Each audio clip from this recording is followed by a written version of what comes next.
오늘 강사 목사님을 소개해 올립니다.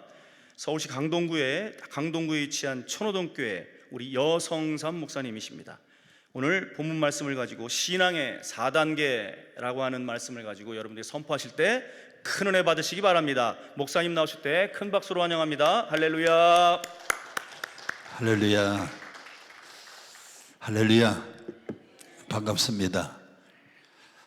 세 사람만 반가운 것 같아요. 다시 한번 반갑습니다. 우리 찬양 한 곡하고 함께 말씀 나누겠습니다. 하나님은 너를 지키시는 자. 저는 요즘에 이 찬양이 너무 좋습니다. 하나님이 낮에 해가 상치 못하도록 우리를 지켜주시고 밤에 달이 해치지 못하도록 우리를 지켜주시는 하나님, 모든 환난을 면케 하시고, 할렐루야, 할렐루야. 우리 함께 찬양하고 말씀 나눕니다. 하나님은 너를 지키시는 자.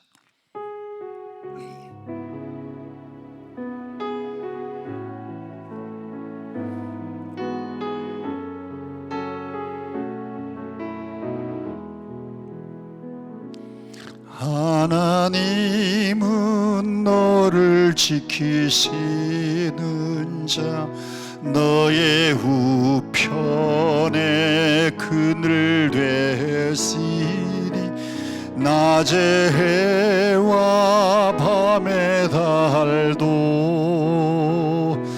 너를 해치 못하리. 하나님은 너를 지키시는 자, 하나님은 너를 지키시는 자, 너의 환난을 면케하시. 그가 너를 지키시리라. 너의 출입을 지키시리라. 눈을 들어 산을 보아라. 너의 도움 어디서 오나. 천지 지으신 너를 만드신 여호와. 후렴만 두 손 들고 눈을 들어 산을 보아라. 너의 도움 어디서 오나. 천지 지으신 너를 만드신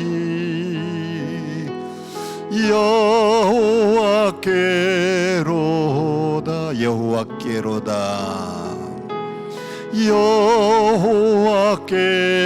여호와께로다. 여호와께로다.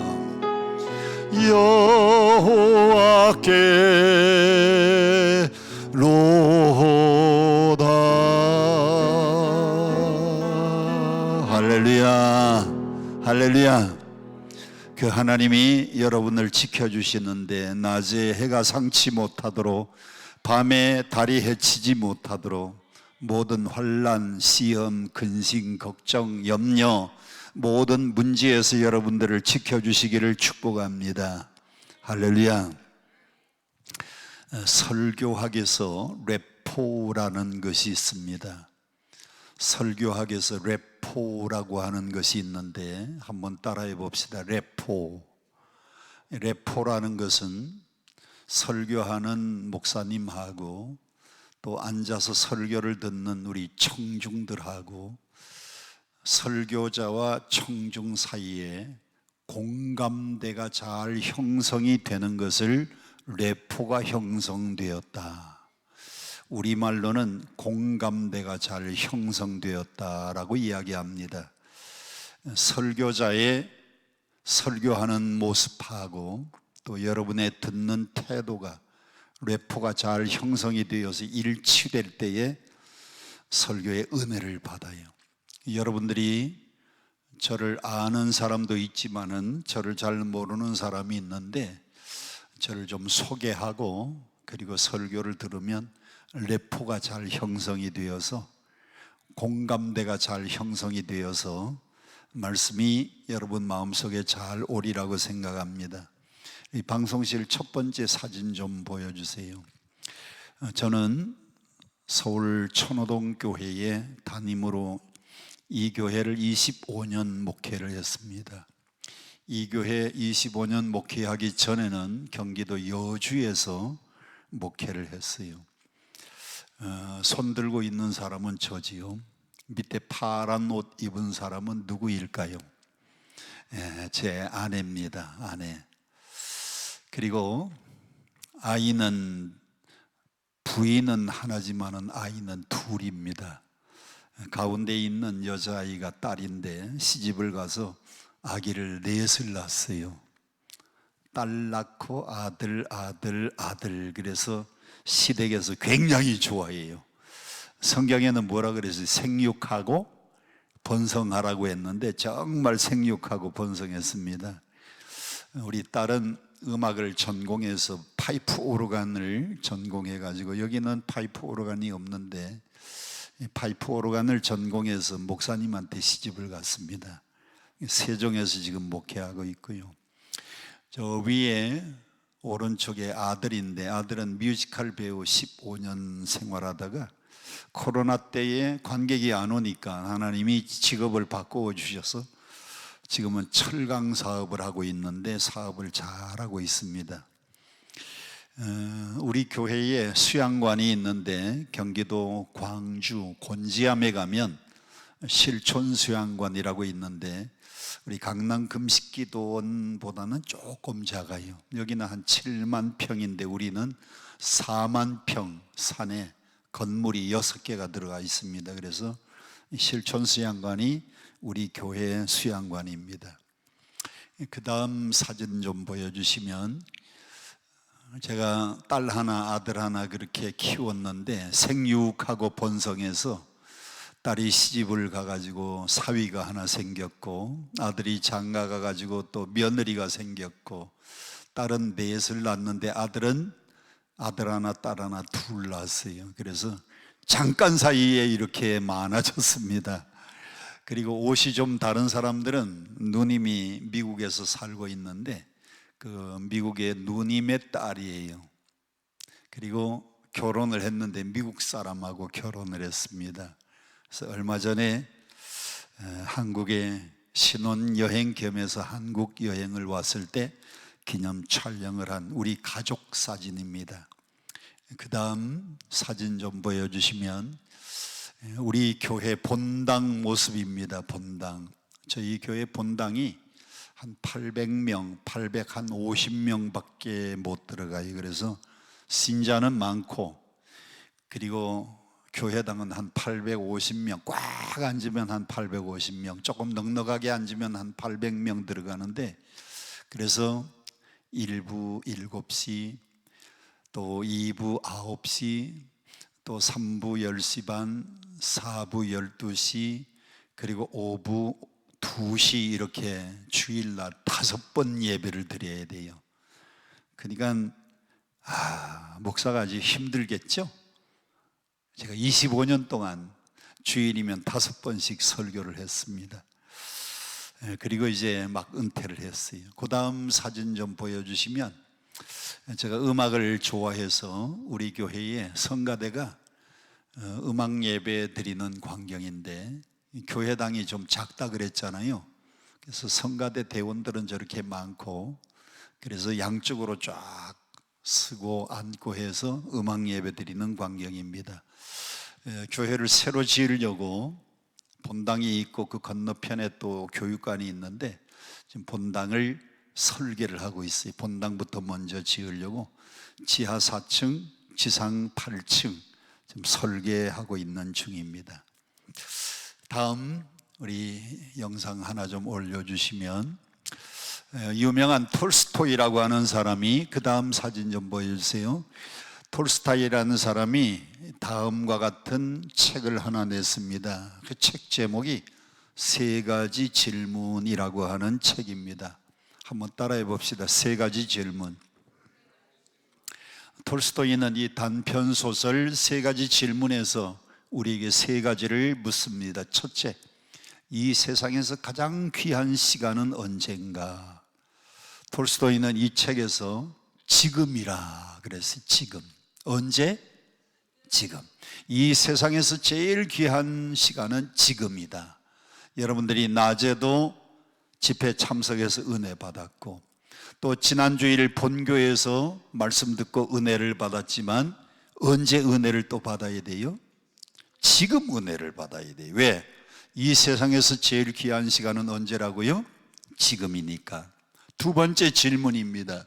이 세상에서 가장 귀한 사람은 누구인가? 이 세상에서 제일 귀한 사람은 톨스토이는 지금 내 옆에 있는 사람이다 그랬어요. 우리가 집에서 내 옆에 있는 사람을 뭐라 그래요? 부인들은 내 옆에 있는 사람을 뭐라 그래요? 남편이라 그래요. 여러분이 가정생활 행복하게 하려면 이 남편을 내 편으로 만들어서 사는 사람이 행복해져요. 한번 여자들만 한번 따라 합시다. 남편을 내 편으로 만들어서 살자. 예. 그 사람은 꼭 가족에 문제만 생기면 시어머니 편들고 시누이 편드는데 그 남편을 내 편 만들어서 살면 행복해져요. 또 남자들은 같이 살고 있는 사람을 아내라고 이야기합니다. 아내. 그리고 서로를 뭐라고 부르느냐? 여보, 당신이라고 부르는데 여보가 무슨 뜻인지 아세요? 여러 사람 중에 당신은 보배라고, 그래서 여보라고 불러요. 알고 불렀어요? 아니면 그냥 불렀어요? 그리고 여러 사람 중에 보배니까 여보 그랬고요. 당신은 당당한 신체, 그 남편만 보면 어쩐지 믿음직하고 듬직해요. 그래서 아내들이 남편 보고 나는 당신만 보면 언제나 든든해요. 나는 당신만 보면 언제나 든든합니다. 이 칭찬하고 격려하면 남자는 뭘 먹고 사는 존재인가 하면 칭찬과 격려를 먹고 사는 존재가 남자들입니다. 남자들은요, 칭찬해주고 격려하면 밖에 나가서 돈 버는 거요 싹 다 갖다 줍니다. 자기는 쓰지도 않고 다 갖다 줘요. 그러니까 칭찬과 격려를 아끼지 말아야 돼요. 그래서 우리가 이 세상을 살면서 제일 귀한 사람은 지금 바로 내 옆에 있는 사람이다. 가정에서는 남편과 아내고요. 오늘 여기 왔을 때는 여러분 옆에 있는 사람이 제일 귀한 사람이에요. 세 번째로, 이 세상에서 제일 중요한 일, 이 세상에서 가장 귀한 일은 무엇인가? 지금 내 옆에 있는 사람을 사랑하는 일이다. 한번 따라 합시다. 사랑하는 일. 우리가 한평생 사랑하고 살아도요, 다 사랑하지 못하는데 언제 미워하고 시기하고 질투하고 싸울 시간이 어디 있습니까? 내 옆에 있는 사람하고 늘 사랑하고 살아가시기를 바랍니다. 요한도 그렇게 말했습니다. 형제들아, 우리가 서로 뭐하자? 사랑하자. 하나님은 뭐다? 사랑이시다. 사랑은 여기 있으니. 그렇습니다. 하나님은 사랑이시니까 우리가 가까이 있는 사람들하고 항상 사랑하면서 살아야 돼요. 방송실 그 다음 사진 하나만 좀 보여주시고요. 1941년도에 피카소라는 사람이 길 가다가 길거리에 버려진 자전거 한 대를 보았습니다. 쓰지를 못하는 쓰레기 자전거, 길거리에 버려진 자전거에서 두 가지를 떼어냈습니다. 하나는 핸들, 또 하나는 안장. 두 가지를 떼어내서 뭐라고 제목을 붙였는가 하면 황소머리라고 붙였어요. 여러분 보시기에도 황소머리 같아요? 네. 뭘 가지고 만들었다고요? 길거리에 버려진 쓰레기 자전거. 여러분 얼마에 사실래요? 이게 1990년도에 영국의 크리스티 경매장에서 얼마에 팔렸는가 하면 놀라지 마세요. 293억에 팔렸어요. 아니, 여러분들은 하루에 돈을 얼마나 벌길래 293억 그래도 안 놀랍니까? 우리 교회에서는요 293억 그러면 우와 하고 놀랍니다. 다시 하겠습니다. 1990년도 영국의 크리스티 경매장에서 293억에 팔렸대요. 지금 하면 뭐합니까? 아까 그렇게 해야지. 아까. 여러분, 쓸모없는 쓰레기 자전거인데 세계적인 작가, 세계적인 피카소가 한번 손을 거쳤더니 293억짜리 귀한 작품이 되었어요. 그런데 피카소의 손보다도 더 능력이 많고 능하신 하나님의 손이 여러분을 붙잡고 계시면 여러분은 온 천하를 주고도 바꿀 수 없는 귀한 존재인 줄 믿습니다. 그래서 여러분들은 누구의 손에 붙잡혀 살아야 돼요?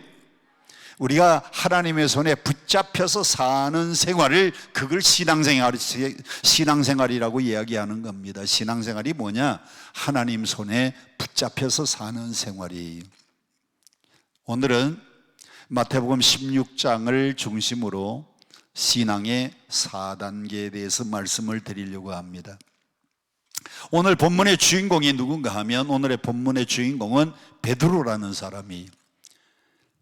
여러분, 이 베드로의 본명이 뭡니까? 본명은 시몬이라는 사람. 베드로는 공부를 하나도 못한, 그는 학력이 없는 사람입니다. 직업은 갈릴리 바다에 고기 잡는 어부였어요. 나이는 30살 전후 예수님하고 비슷한 나이인데 성경에 보니까 결혼을 했다는 기록만 있습니다.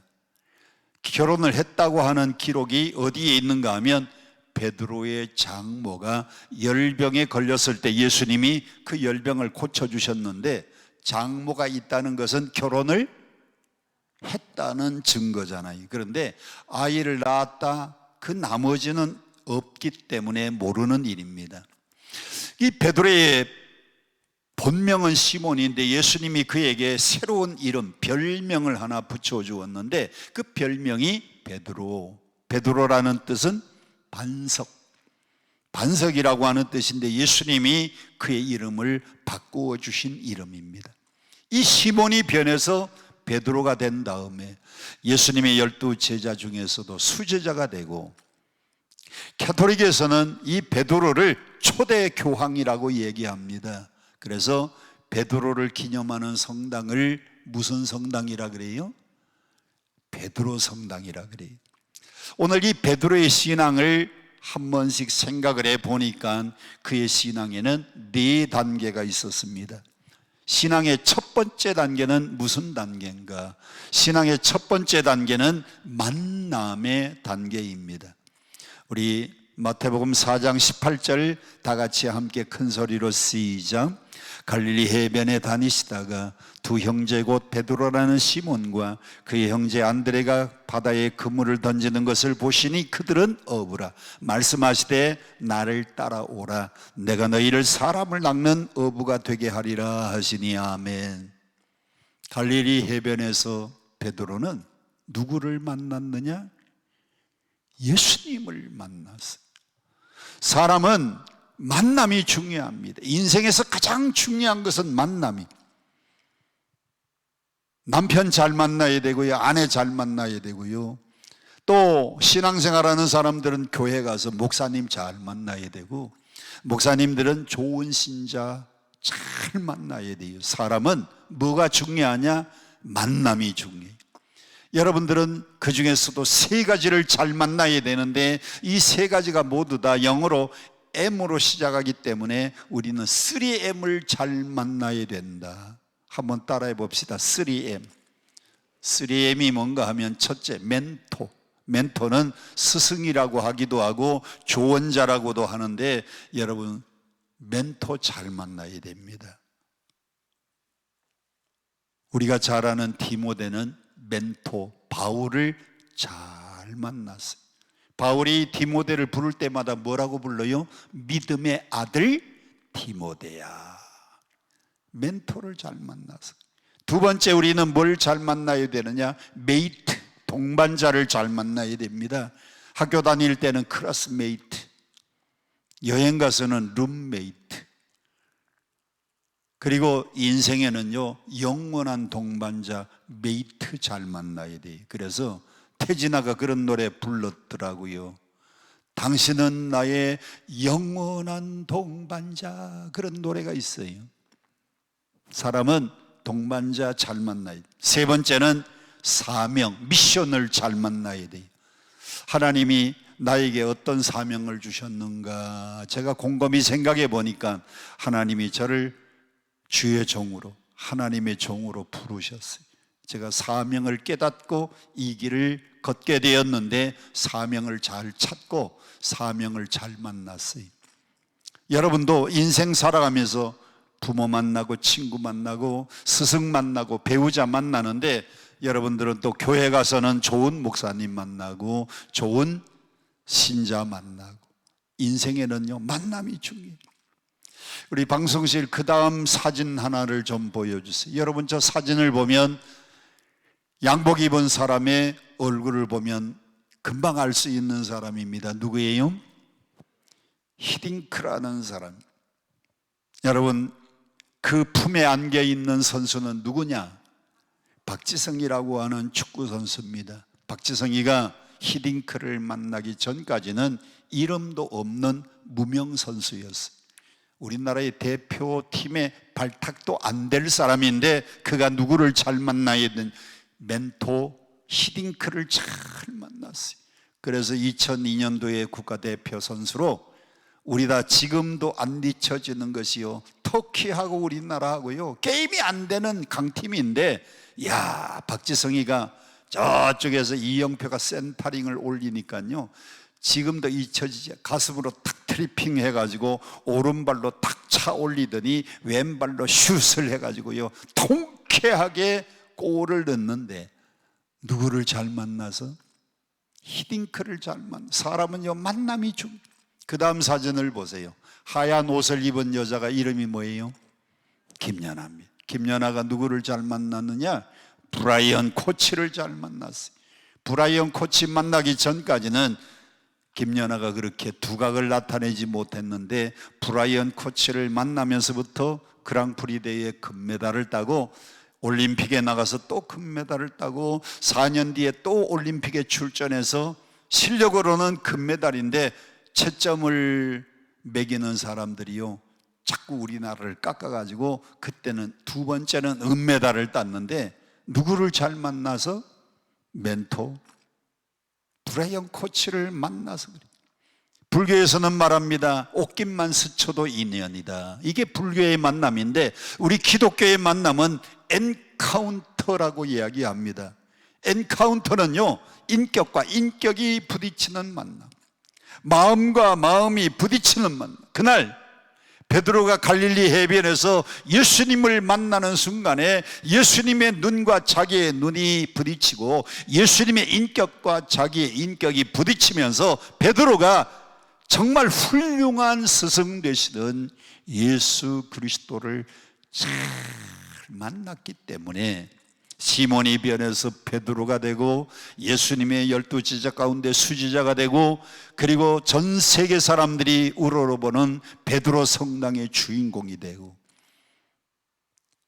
기독교 역사에 위대한 발자취를 남기는 예수의 제자가 된 겁니다. 신앙의 첫 단계는요 예수 만나야 돼요.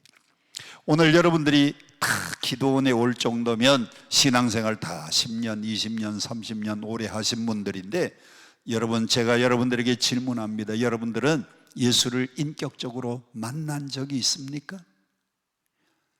예수님을 정말 만난 적이 있습니까? 예수 믿으면서 예수님을 만나지 못하고 그냥 교회만 다니는 사람은 불쌍한 사람. 신앙의 첫 단계는 예수 만나야 돼요. 오늘 이곳에 오신 분들은 예수 그리스도를 인격적으로 만나는 축복이 있기를 축원합니다.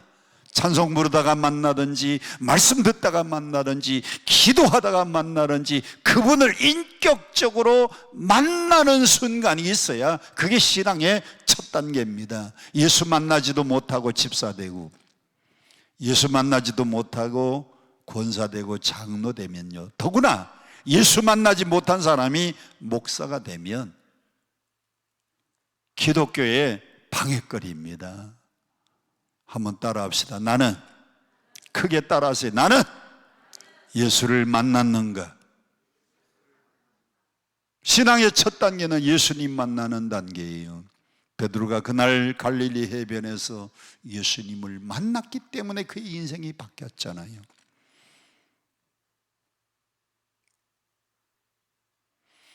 마태복음 4장 19절 말씀 다 같이 함께 봉독합니다. 다 같이 시작.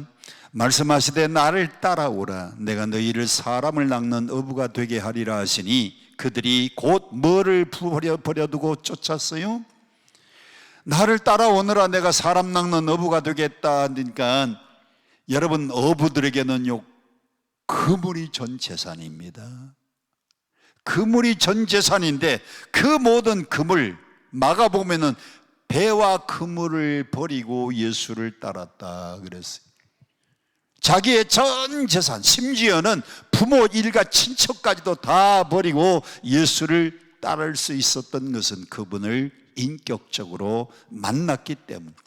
베드로가 예수님을 인격적으로 만났을 때에 예수님이 그에게 천국 열쇠를 주셨습니다. 그리고 수제자가 되게 만들었습니다. 그리고 그를 기념하는 베드로 교회가 세워지도록 했는데, 저 사진을 보세요. 로마에 가면 있는 베드로 성당입니다. 베드로 성당의 제일 앞에 광장을 보세요. 저 광장의 전체 그림이 무슨 그림이에요? 열쇠 그림입니다. 내가 너에게 무엇을 준다? 천국 열쇠를 주노니. 저 광장이 기둥이 284개가 쭉 있는 난간으로 쭉 둘러쳐 있는데 천국 열쇠 모양입니다. 예수를 만났기 때문에. 두 번째, 신앙의 두 번째 단계는 고백의 단계입니다. 여러분, 만났다고 다 되는 게 아니에요. 만난 다음에는 고백을 해야 돼요.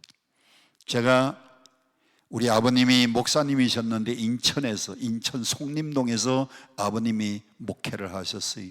그때 저는 목사가 안 되려고 인하공대를 들어가서 다니고 있었습니다. 제가 대학 2학년 때 동인천에서 미스 킴을 만났습니다. 여러분, 만난다고 결혼되는 게 아니에요. 뭘 해야 돼요? 만난 뒤에는 고백이 있어야 돼요. 제가 그 미스 킴을 만나가지고 내가 당신을 사랑합니다 하고 사랑을 고백했더니 그 미스 킴이 우리 집에 와서 지금까지 밥 해주고 빨래 해주고 청소해주고 와이사스 데려주고 애들 잘 키워주는 제 아내가 됐어요. 그렇게 함께 한평생 살게 된 것은 제가 뭘 했기 때문입니까? 고백. 베드로가 예수님을 만난 다음에는 뭐라고 고백을 했는가? 우리 13절 말씀 영상가 보면서 함께 큰 소리로 봉독합니다. 시작. 예수께서 빌립보 가이사라 지방에 이르러 제자들에게 물어 이르시되 사람들이 인자를 누구라 하느냐? 이 이르되 더러는 세례 요한, 더러는 엘리야, 어떤 이는 예레미야나 선지자 중에 하나라 하나이다. 15절 이르시되 너희는 나를 누구라 하느냐? 16절 큰 소리로 시작. 시몬 베드로가 대답하여 이르되 주는 그리스도시요 살아계신 하나님의 아들이시니이다. 이게 베드로가 예수님을 만났을 때의 베드로의 신앙 고백입니다. 기독교 2000년 역사 가운데 베드로의 신앙 고백을 능가하는 신앙 고백은 아직도 없습니다. 그래서 우리가 아까 예배 시작할 때에 사도신경은 사도들이 한 말씀 한 말씀 12사도들이 예수님을 고백한 것을 모아서 문장을 정리한 것이 그것이 사도신경인데 그 신경 가운데 바로 베드로의 신앙 고백이 그 안에 들어가 있어요. 예수님을 만난 다음에 베드로는 두 가지로 예수님께 고백을 하는 겁니다. 주는 그리스도시요 살아계신 하나님의 아들이라고 하는데 첫째는 예수님을 뭐라고 고백했느냐? 주로 고백했고, 둘째는 살아계신 하나님의 아들로 고백했어요. 주라는 단어는 누가 쓰는 단어냐? 그 당시에 노예들이 누구를 부를 때? 주인을 부를 때 curious 주님, 거기 정관사 the를 헬라어로 붙이면은 ho curious 주인님. 여러분, 노예는요 말이나 짐승 취급을 받았어요. 당신은 나의 주인입니다. 나는 아무런 결정권이 없고 내 인생의 모든 결정권은 당신에게 있습니다. 그래서 curious 주님. 한번 따라해 봅시다. 주님. 여러분도 예수님을 주님으로 고백합니까? 그러면 여러분의 인생의 모든 결정권이 그분께 있습니까? 아멘만 잘하시지 말고 이사할 때도 그분이 허락을 하시는 곳에 이사를 가야 되고요. 직장을 선택할 때도 그분이 허락하는 대로 직장을 선택해야 되고요. 월급 많이 주는데 말고 우리 주님이 기뻐하시는 대로 결정해야지요. 여러분의 인생의 모든 결정권이 여러분에게 있습니까? 우리 주님께 있습니까? 베드로는 예수님을 구주로 고백하고 난 다음에 자기의 인생의 모든 결정권을 그분께 맡겨드린 겁니다. 우리가 예수님을 주로 고백한 이후는 나의 인생의 모든 삶을요 그분께 물어야 돼요. 그분께. 저는요 엊그제 저 서산에 계신 김차열 목사님이라는 분을 만나가지고 그분의 간증 듣고 깜짝 놀랐어요. 그분이 그 서산에 있는 교회에 부임을 가가지고 목회를 하는데 교회가 너무 낡았더래. 그래서 교회를 지어야지 하는 마음을 가지고 있었는데 신자들에게 선포는 안 하고 짓지는 안 하고 아이고 지어야 될 텐데 마음에 생각만 하고 있는데 캄캄한 새벽에 누가 보따리를 마당에다가 탁 던지면서 야 이 도둑놈아! 너 왜 교회를 안 짓느냐? 이 도둑놈아! 그리고는 보따리를 탁 마당에다 던지고 도망을 가더래. 이분이 태권도를 잘하고 몸이 날렵한 분입니다. 그래서 마당에 뭐가 툭 떨어져 있으니까 가보니까요 돈보따리인데 그게 몇백만 원이 들어있는 겁니다. 그리고 야 이놈아 이 도둑놈아 너 왜 교회 안 짓냐? 그리고 소리를 치고 도망을 가더래요. 그래서 그날은 못 잡았어요. 그 다음날 새벽 기도하고 난 다음에 또 이렇게 조용히 기도하고 있으면 마당에다 누가 뭘 다 던져놓고요 야 이 도둑놈아 너 왜 교회 안 짓냐? 그리고는 그래서 마당에 가보니까 또 몇백만 원 돈이 그 안에 또 들은 거예요.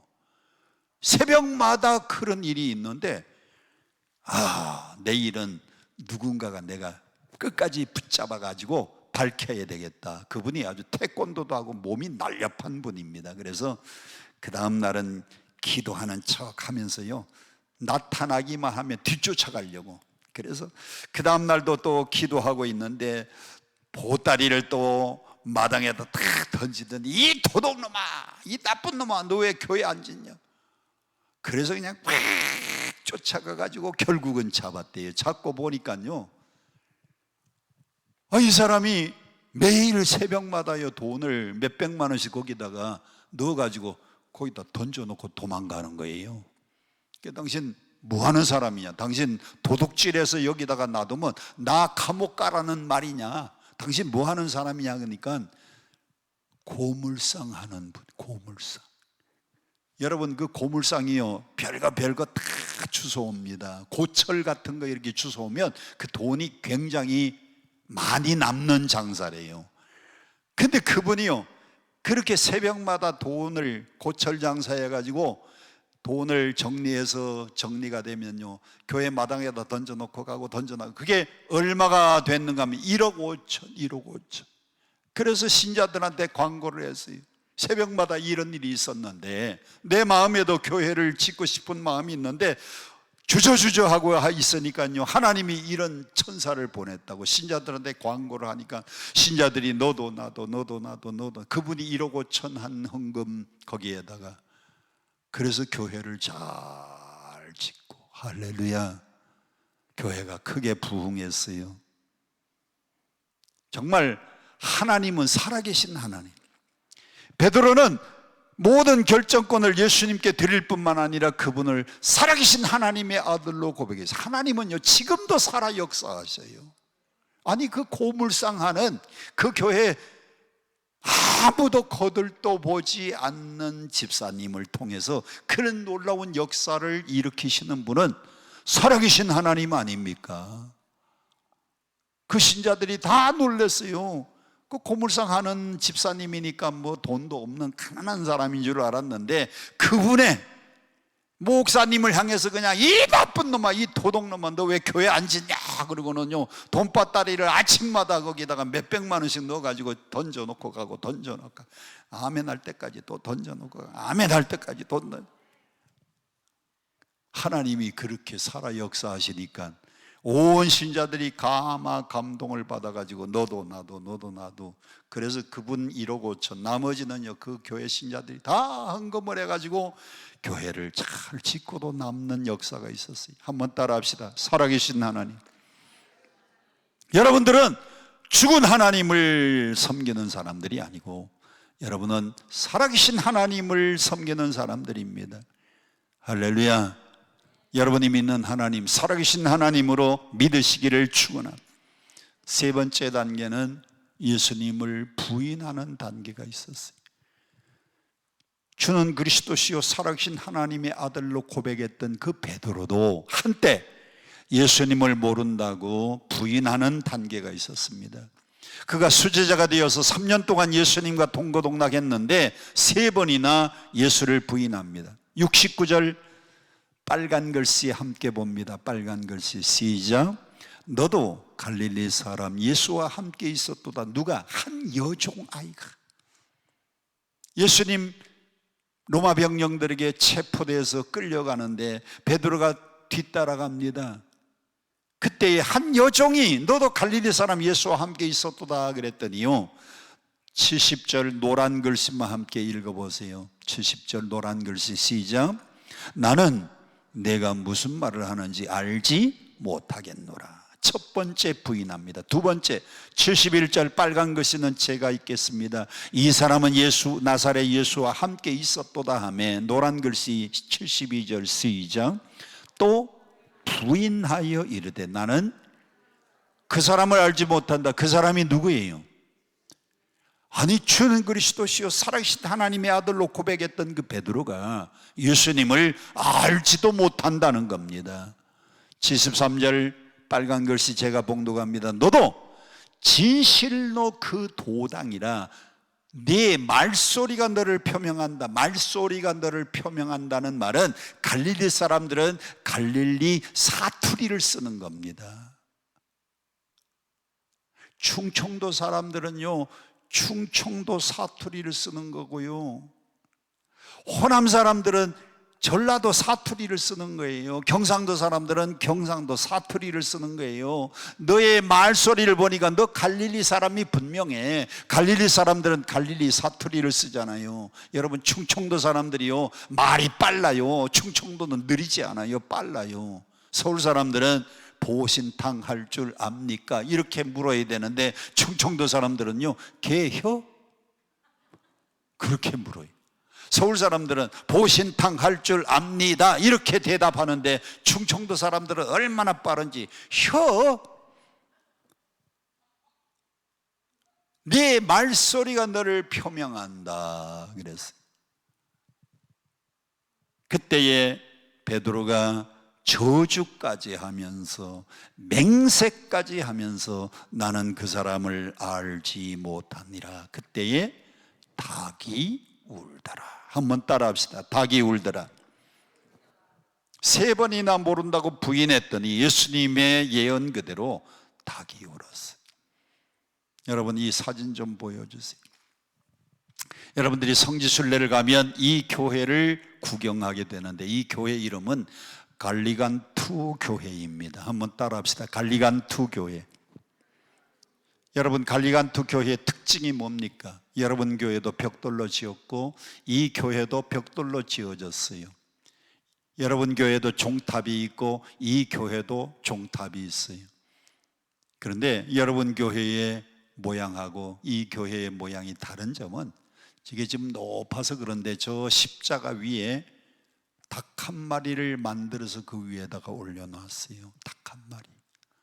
제가 지난달에 대구의 수성구에 있는 교회에 설교하러 갔었는데 주일 낮 예배 설교하러 내려가는데 그 들어가는 왼쪽에 천주교회, 수성구에 천주교회가 있는데 그 천주교회 그 꼭대기 보니까요 닭 한 마리가 십자가 위에 닭 한 마리를 올려놨더라고요.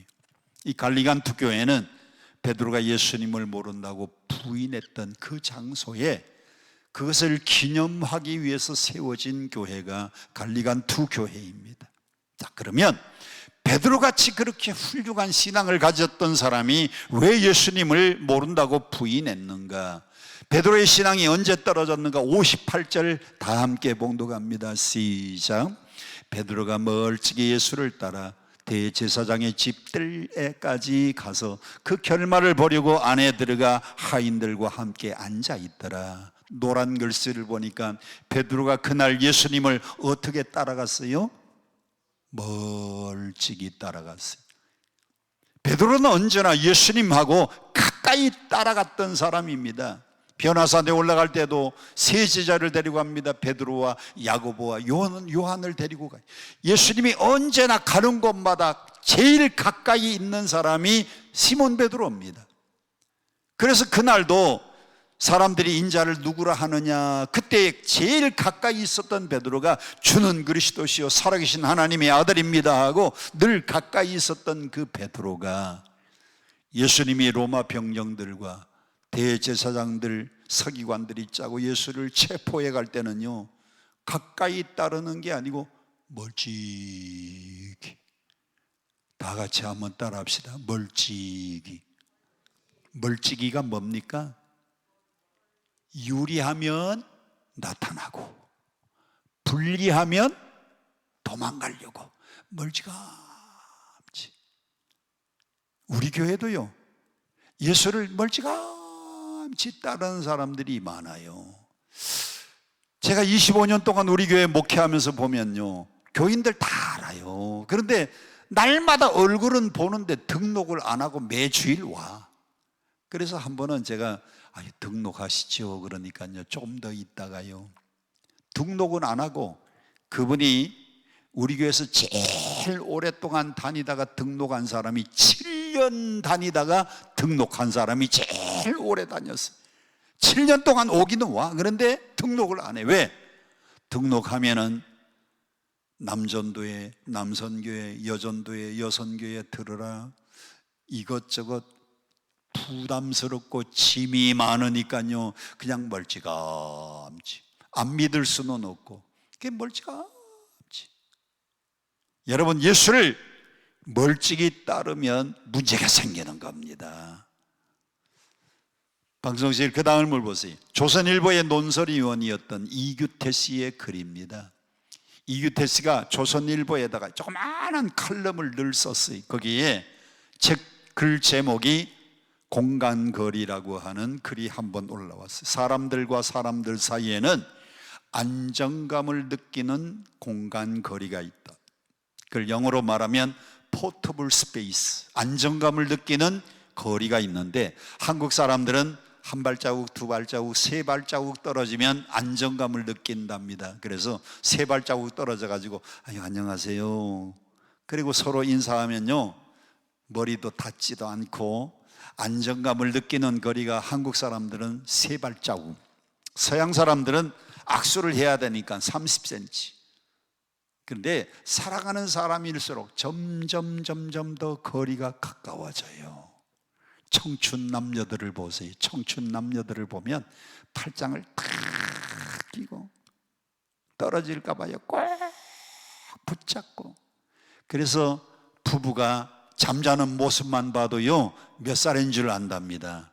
20대는요 꼭 끌어안고 자고요, 30대는요 손 붙잡고 자고요, 40대는 나란히 천장 보고 자고요, 50대는 서로 등 돌리고 자고요, 60대는요 각 방에서 자고요, 각방. 70대 이후는요 어느 방에서 자는지도 알지도 못해.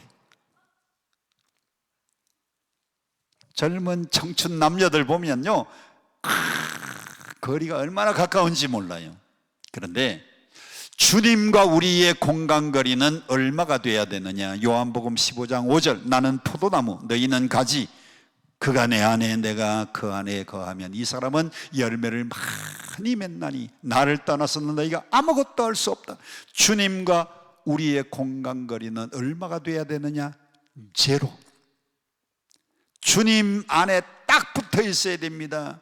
여러분, 포도나무 가지가 나무에서 0.1mm라도 떨어져 있으면 죽는 순간입니다. 양분을 빨아들일 수 없습니다. 수분을 빨아 올릴 수 없습니다. 주님하고 나의 공간거리는 딱 달라붙어 있어야 되는데, 자, 오른손 한번 들어보세요. 오른손 들고 왼손 손바닥을 치든지 무릎을 치든지 주님께 딱 붙어 있자. 시작. 주님께, 다시 한번 시작. 주님께. 주님하고 우리의 공간거리는 제로. 주님께 딱 붙어 있어야 돼요.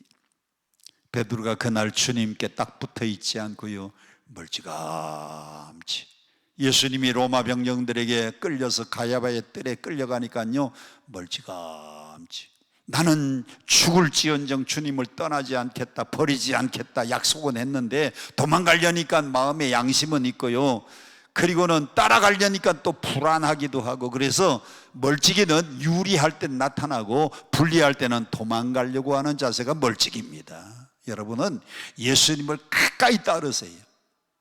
이럴 때는 아멘을 해야 되는데 제가 사인을 하면 손들다는 표시입니다. 여러분, 예수님을 가까이 따르시기를 바랍니다. 정말 가까이 따르세요.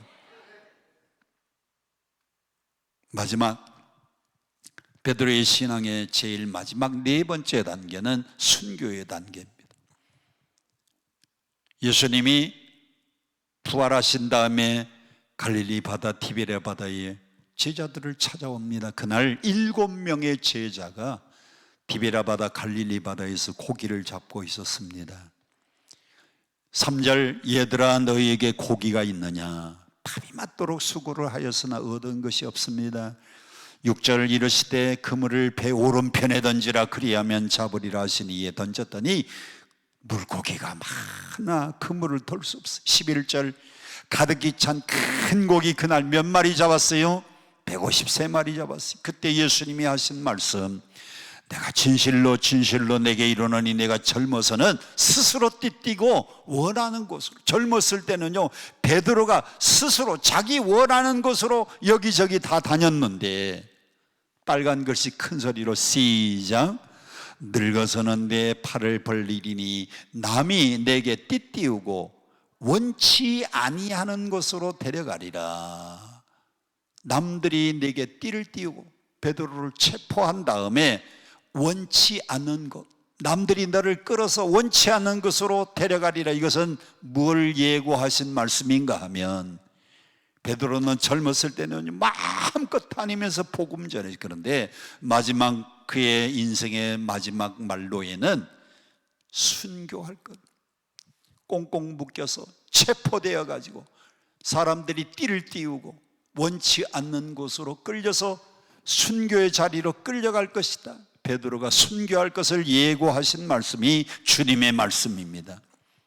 원래 로마는 7의 언덕으로 이루어진 도시국가였어요.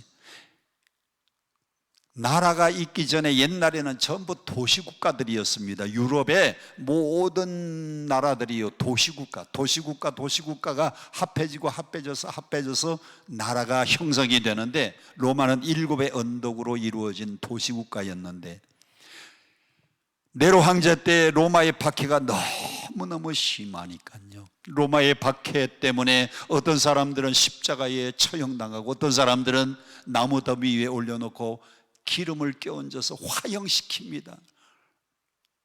폴리갑이라고 하는 서문화의 교부 폴리갑은 장작더미 위에 불태워서 화형당해서 죽은 사람입니다. 어떤 사람들은 사자나 맹수들하고 싸움을 시켜가지고요, 거기에 찢겨서 죽기도 하고, 이렇게 로마의 박해가 극심할 때에 사람들이 찾아와서 베드로를 권합니다. 베드로 선생님, 선생님만큼은 빨리 이 로마를 벗어나서 도망가십시오. 선생님이라도 살아있어야 복음을 전할 거 아닙니까? 그 얘기를 들으니까요, 그럴듯해요. 그래서 베드로가 로마를 마지막 언덕을 빠져서 도망가는데, 그 맞은편에서 밝은 빛이 다가오는 겁니다. 밝은 빛이 다가오는데 빛 속에 예수님의 형상이 나타나요. 베드로가 로마를 벗어나서 도망을 치다가 그 마지막 언덕에서 빛 가운데 예수님을 만났습니다. 깜짝 놀라서 베드로가 이렇게 질문합니다. 오 주님, 어디로 가시나이까? 오 주님, 어디로 가시나이까? 쿼 바디스 도미네, 쿼 바디스 도미네. 오 주님, 어디로 가십니까? 방송실 그림 좀 보여주세요. 오 주님, 어디로 가십니까?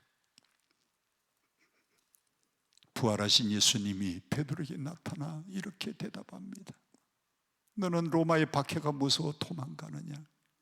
나는 다시 십자가 지기 위하여, 로마에 들어가서 다시 복음을 증거하기 위하여 로마로 가노라.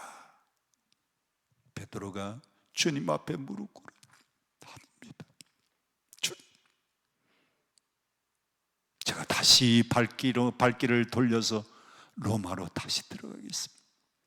베드로가 그 마지막 길, 아피아 거리의 그 마지막 길에서 베드로가 발길을 돌립니다.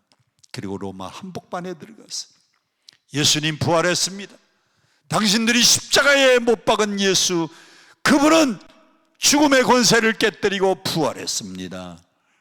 우리에게 생명을 주신 분입니다.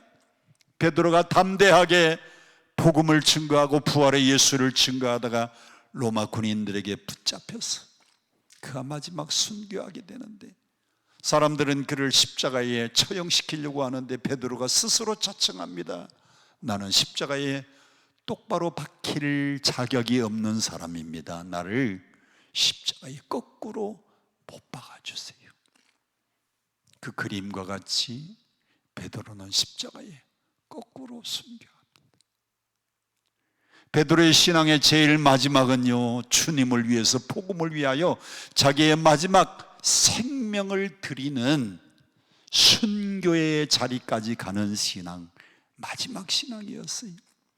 오늘 여러분의 신앙을 점검해 보기를 원합니까? 예수를 만났습니까? 인격적으로 예수 만났습니까? 그분을 나의 구주로 고백했습니까?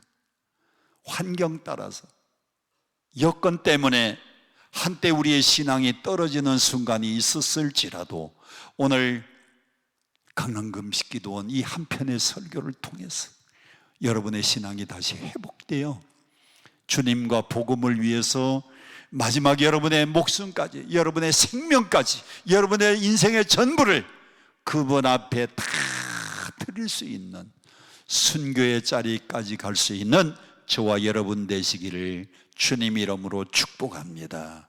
주님 이름으로 축복합니다. 우리 함께 두 손을 가슴에 모으시고요, 그리고 다 같이 함께 한 목소리로 이렇게 고백했으면 좋겠습니다. 예수님, 당신을 인격적으로 만나기 원합니다. 한번 다 같이 고백합니다. 시작. 예수님, 당신을 인격적으로 만나기를 원합니다. 다시 한번, 예수님, 당신을 인격적으로 만나기 원합니다. 시작. 또 이렇게 고백하십시다. 주님, 당신은 나의 구주십니다. 시작. 주님, 당신은 나의 구주십니다. 내 환경 따라서, 여러 가지 여건과 조건 때문에 내 믿음이 떨어지는 순간이 있었을지라도 이제 다시 한번 믿음을 돌이켜서 십자가를 위하여, 복음을 위하여, 예수님을 위하여, 하나님 나라의 영광을 위하여 나의 생명까지, 나의 목숨까지 주님 앞에 바치겠습니다. 이렇게 결단이 되신 분들은 다 두 손 들고 주여 삼창 외치고 통성으로 기도합니다. 주여